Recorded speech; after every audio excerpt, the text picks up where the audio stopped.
जंगल में ठंडी का मौसम चल रहा था। मीनू चिड़िया मजबूत घोंसले बनाकर पक्षियों को बेचती थी और मीनू चिड़िया का कारोबार बहुत अच्छे से चल रहा था। मीनू चिड़िया तुम बहुत अच्छी हो। तुम्हारे बनाए हुए घर और घोंसले बहुत मजबूत होते हैं और तुम्हारे दाम भी एकदम मुनासिब हैं।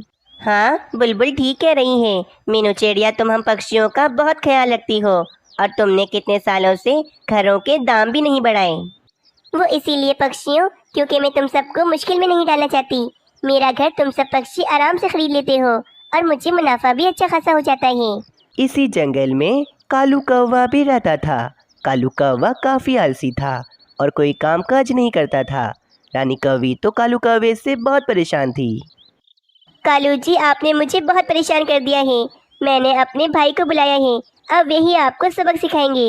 हाँ हाँ, बुला लो रानी, मैं तुम्हारे भाई से कोई नहीं डरता। बस उसी समय वहाँ पर रानी कौवी का भाई आ जाता है। हाँ भाई, क्या कह रहे हो तुम कालू कौवे? तुम किसी से नहीं डरते? अरे कौवे भाई, आप यहाँ अचानक कहाँ से आ गए? मैं तो बस रानी से ऐसे ही कह रहा था।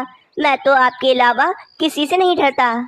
बस बस कालू कौवे, मैंने सब सुन लिया है, परंतु मैं आखिरी बार कहने आया हूँ कि कोई काम धंधा कर लो, वरना मैं रानी कौवी को हमेशा हमेशा के लिए अपने साथ ले जाऊंगा। हाँ भाई, मैं भी कामचोर कालू जी के साथ बिल्कुल भी नहीं रहना चाहती। ये तुम क्या कह रही हो? भाई, मैंने मीनू चिड़िया का कारोबार देखा है। मीनू चिड़िया पक्षियों को मजबूत घर और घोंसले बनाकर देती है। मैं भी यही चाहता हूँ कि मैं भी मीनू चिड़िया की तरह यही कारोबार करूँ। बस आप मुझे लकड़ियाँ दिलवा दें, मैं खूब मेहनत करूँगा और लकड़ियों के पैसे भी मैं आपको लौटा दूंगा। ठीक है कालू कौवे, लेकिन ये तुम्हारा आखिरी मौका है। मैं तुम्हें लकड़ियाँ खरीद कर दे देता हूँ, परंतु अब से तुम बहुत मेहनत करोगे। थोड़ी देर के बाद रानी कौवी का भाई कालू कौवे को काफ़ी सारी लकड़ियाँ दिलवा देता है और अब कालू कौवा लकड़ियों के मजबूत घर बनाना शुरू कर देता है। 2 दिन गुजर जाते हैं। 2 दिन कड़ी मेहनत के बाद कालू कौवे ने अब काफ़ी सारे लकड़ियों के घर बना दिए थे। अब कल मैं अपने ये सारे घर बेचूंगा और मीनू चिड़िया की तरह बहुत ज़्यादा अमीर हो जाऊंगा और फिर रानी कभी भी मुझे छोड़कर कभी नहीं जाएगी। अगले दिन कालू कौवा पक्षियों को आवाज़ लगाकर उनसे कहता है, आ जाओ पक्षियों, नए और मजबूत घर खरीद लो। ले जाओ भाई, ले जाओ, मजबूत घर ले जाओ। कालू कौवा काफ़ी देर बैठा रहता है और पक्षियों को आवाज़ें लगाता है, परंतु कोई भी पक्षी कालू कौवे के पास नहीं आता। ये क्या, मेरे ये घर तो कोई पक्षी खरीदने नहीं आ रहा। ऐसे कैसे चलेगा? अगर मेरी ये मेहनत भी ज़ाया हो गई तो भाई तो रानी कौवी को अपने साथ ले जाएंगे। दिल तो करता है कि रानी कौवी के भाई को इतना मारूं कि उनका हाल बुरा कर दूं मैं। जब से शादी हुई है मेरी रानी कौवी से, उसके भाई ने मुझे दबा कर रखा हुआ है। वहीं दूसरी तरफ मीनू चिड़िया के पास तो पक्षियों की भीड़ लगी थी। दूसरे जंगलों के पक्षी भी मीनू चिड़िया के पास आ रहे थे। मीनू चिड़िया, पता है कालू कौवे ने भी तुम्हारी जैसी घर बेचने की दुकान खोली है, परंतु हम पक्षी तो सिर्फ तुम्हारे घर ही खरीदेंगे क्योंकि तुम्हारे घर बहुत ज़्यादा मजबूत होते हैं। मीनू चिड़िया, बस तुम जल्दी से मेरे पेड़ पर एक लकड़ियों का पक्का घर बना दो ताकि मैं अपने घर में सुकून से रहूं। ठीक है तोते, आज तो मुझे बुलबुल बहन का घर बनाना है, कल मैं पक्का बना दूंगी तुम्हारा घर।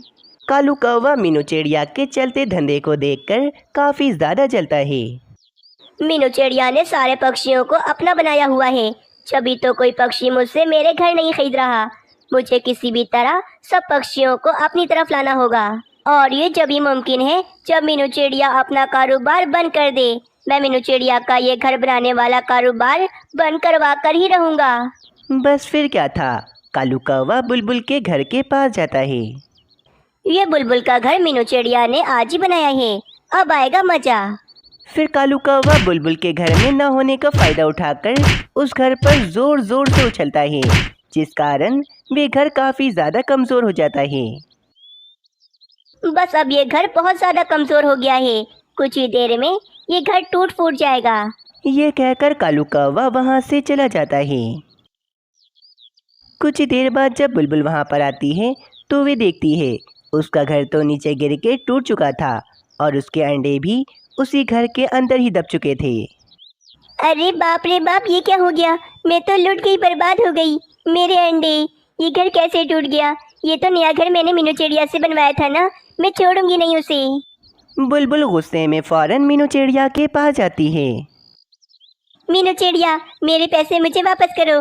तुमने मुझे इतना कमजोर घर बना कर दिया कि मेरा घर नीचे गिर के टूट गया और मेरे अंडे भी टूट गए, सिर्फ और सिर्फ तुम्हारी वजह से। क्या बुलबुल बहन, ऐसा कैसे हो सकता है? मैंने तो आपका घर बहुत मजबूत बनाया था, परंतु आप चिंता मत करें, मैं आपका घर दोबारा बना देती हूँ।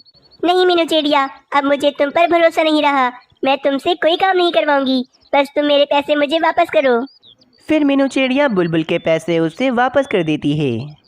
अगले दिन मीनू चिड़िया तोते का घर बनाकर जैसे ही जाती है, कालू कौवा उस घर को भी उछल उछल कर कमज़ोर कर देता है। तोता बड़ी खुशी खुशी अपने घर को देखने आता है और जैसे ही घर के अंदर जाता है तो वे घर भी टूट कर नीचे गिर जाता है और तोता काफ़ी ज़्यादा ज़ख्मी हो जाता है। अरे मर गया रे, मेरी तो कमर ही टूट गई। अरे मीनू चिड़िया, मैं तुम्हें छोड़ूंगा नहीं। तुमने मेरा घर कितना कमजोर बनाया था कि इतनी जल्दी ही टूट गया मेरा घर। बस अब इसी तरह कालू कौवा एक एक करके मीनू चिड़िया के सारे ग्राहक खत्म कर देता है। आओ आओ पक्षियों, एक बार मुझसे मेरे घर तो खरीद कर देखो, मेरे घर बहुत मजबूत हैं। सारे पक्षी अब कालू कौवे के पास आते हैं और कालू कौवे के बनाए हुए लकड़ियों के घर खरीदने लगते हैं। मीनू चिड़िया का कारोबार तो अब बिल्कुल ही ख़त्म हो गया था, जिस कारण मीनू चिड़िया काफ़ी ज़्यादा परेशान थी। ये सब कुछ क्या हो गया? न जाने किसकी नज़र लग गई मेरे कारोबार पर। पहले तो मेरे घर कितने ज़्यादा मजबूत होते थे और न जाने अब मेरे बनाए हुए घर इतनी जल्दी ही क्यों टूट जाते हैं। थोड़ी देर के बाद मीनू चिड़िया जंगल के सारे पक्षियों को जमा करती है। अब क्यों बुलाया है तुमने हमें? मीनू चिड़िया, हम तुम्हारे घर बिल्कुल नहीं खरीदना चाहते। हाँ मीनू चिड़िया, जल्दी बताओ क्या बात है। हमारे पास इतना फालतू समय नहीं कि हम तुम्हारी फालतू बातें सुने। अरे अरे पक्षियों, मेरी बात तो सुनो। मुझे लगता है कि मेरे वे घर कोई जानबूझकर तोड़ रहा है, क्योंकि मेरे साथ ऐसा कभी नहीं हुआ। और मुझे तो कालू कौवे पर शक है, क्योंकि जब से कालू कौवे ने अपना घरों का कारोबार शुरू किया है, मेरे घर जभी से टूटने लगे हैं। जरूर इन सब के पीछे उस कालू कौवे का ही हाथ है। बस एक बार तुम सब मेरा साथ दो, भले मुझसे घर न बनवाओ। एक बार तोते, तुम मुझसे घर बनाने का नाटक करो, मैं छुप कर देखूंगी कि वे घर कैसे टूटता है आखिर। ठीक है मीनू चिड़िया, अगर तुम कहती हो तो मैं तुम्हारा साथ देने को तैयार हूँ। देखते हैं कि आखिर इसमें गलती किसकी है। बस फिर अगले दिन मीनू चिड़िया कालू कौवे को दिखाने के लिए एक पेड़ पर घर बना रही थी। अरे भाई, ये मीनू चिड़िया किस पक्षी का घर बना रही है? जिसका भी हो, मैं तो आज इस घर को तोड़ दूंगा। शाम होने पर मीनू चिड़िया वे घर बनाकर वहाँ से चली जाती है और सब पक्षी और मीनू चिड़िया छुपकर उस घर पर नज़र रखे हुए थे। बस मीनू चिड़िया के वहाँ से जाते ही कालू कौवा उस घर के पास आता है और उस घर पर ज़ोर ज़ोर से उछलने लगता है। सारे पक्षी ये देखकर कालू कौवे पर बहुत ज़्यादा गुस्सा होते हैं और सारे पक्षी फ़ौरन से कालू कौवे के पास जाते हैं। बेवकूफ़ कौवे, तुम्हें क्या लगा कि मैं बेवकूफ़ हूँ? तुम इस तरह कर करके अपना कारोबार चमका रहे हो, परंतु आज सब पक्षियों ने तुम्हें देख लिया है और आज हम पक्षी तुम्हें छोड़ेंगे नहीं। हाँ हाँ पक्षियों, आज इस कालू कौवे को छोड़ेंगे नहीं, इसे आज बहुत मारेंगे। चलो मारो इसे। बस सारे पक्षी अपना अपना गुस्सा कालू कौवे पर निकालने लगते हैं और इस तरह कालू कौवे को अपनी गलती की सज़ा मिल जाती है। एक जंगल में तेज बारिशें हो रही होती हैं। उसी समय एक पेड़ से एक चील का अंडा जमीन पर आकर गिर जाता है और वे पानी में बहकर आगे निकल जाता है।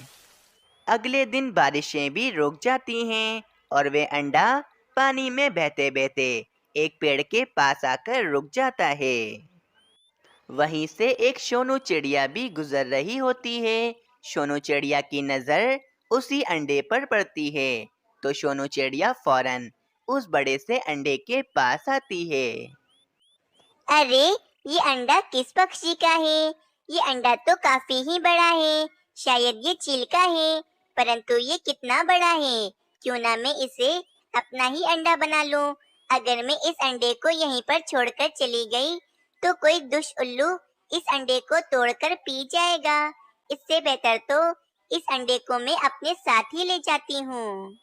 ये कहकर सोनू चिड़िया भी बड़ा सा अंडा अपने पंजों में पकड़कर अपने साथ ले जाती है।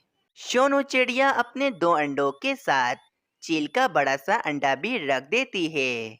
कुछ दिनों के बाद इन तीनों अंडों में से 3 बच्चे निकलते हैं। एक चिड़ा, दूसरी चिड़िया और तीसरा एक चील का बच्चा होता है।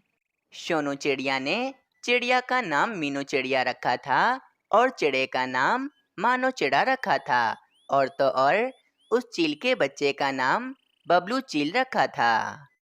अरे वाह भाई, मेरे तीनों ही बच्चे कितने ही सुंदर हैं। मेरे प्यारे बच्चों, तुम तीनों को बहुत भूख लग रही होगी। मैं तुम तीनों को अभी भोजन खिलाती हूँ। फिर सोनू चिड़िया भोजन लेने के लिए चली जाती है। अरे भाई सोनू चिड़िया, मैंने सुना है कि तुम एक चील के बच्चे को पाल रही हो। चीलें तो हमारी दुश्मन होती हैं। भला चील के बच्चे को पालकर तुम्हें क्या मिलेगा? वे बबलू चील बहुत मासूम है। मैं अब इसे अकेला नहीं छोड़ सकती हूँ। अब मैंने सोच लिया है कि मैं बबलू चील को पाल पोस कर बड़ा कर लूंगी। कुछ दिनों के बाद अब वे बच्चे थोड़े बड़े हो जाते हैं और अब उन तीनों को उड़ना भी आ जाता है।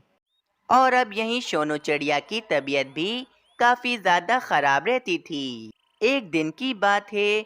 एक दिन सोनू चिड़िया मीनू चिड़िया से कहती है, मेरी बेटी मीनू चिड़िया, मुझे तुम्हें एक बात बतानी है। वो जो तुम्हारा भाई बबलू है, वो मेरा बेटा नहीं बल्कि वे तो एक चील का बेटा है। मम्मा, आप ये क्या कह रही हो? आपने इतनी बड़ी बात